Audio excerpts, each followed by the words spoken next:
नमस्कार, मी प्रकाश केदारे, परशुराम संस्कार सेवा संघ महाराष्ट्र संघटक. सरकारनं लाडकी बहीण ही योजना काढली माझ्या माता भगिनींसाठी. त्या योजनेचं मी मनापासून स्वागत करतो. सरकारने योग्य निर्णय घेतला आहे, हे पण मला मान्य आहे. पण माझ्या माता भगिनींना आज त्यांनी जे दर महिन्याला 1,500 रुपये देण्याचं ठरवलेलं आहे, याचं पण मी स्वागत करतो. त्यांचा सरकारचा निर्णय चांगला आहे. पण आज माझ्या महाराष्ट्रातल्या माता भगिनींना पैशाची आवश्यकता नाही. पैशासोबतच संरक्षण हे महत्त्वाचं आहे. आज कुठलीही माता भगिनी सुरक्षित नाही आहे.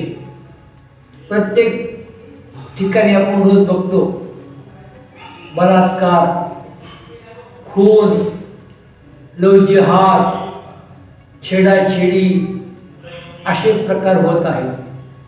आणि कित्येक मुले अशा आहेत की मुलं विवाहानंतर व्यसनी होत आहेत. व्यसनी झाल्यामुळं कित्येक मुलींचे संसार त्या ठिकाणी मोडत आहे.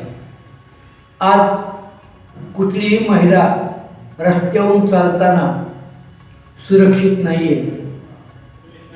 यासाठी माझ्या माता भगिनींना पैशाची आवश्यकता नसून कडक संरक्षणाची त्या ठिकाणी आवश्यकता आहे. म्हणून मायबाप सरकारला मला एवढंच सांगायचं आहे की मायबापानं माझ्या माता भगिनींना कडक सुरक्षा द्या. असा कडक कायदा करा की जो कोणी माझ्या माता भगिनीकडे वाईट नजरेनं पाहिल किंवा तिच्यावर वाईट नजर टाकल, अशा व्यक्तीला जास्तीत जास्त कडक सजा व्हायला पाहिजे. दुसरं म्हणजे जो कोणी माता भगिनीवरती अत्याचार करील, बलात्कार, लवजिहाद, विनाकारण छळ, खून जो कोणी व्यक्ती करील त्याला भर चौकामध्ये गोळ्या घालण्यात याव्यात. असा कडक कायदा सरकारने करावा. जोपर्यंत सरकार असा कडक कायदा करणार नाही तोपर्यंत ह्या सरकारचा अभिमान वाटणार नाही.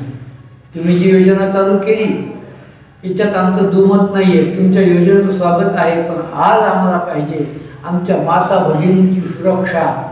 माता भगिनींची सुरक्षा आम्ही तुमच्याकडे हीच मागणी करत आहोत.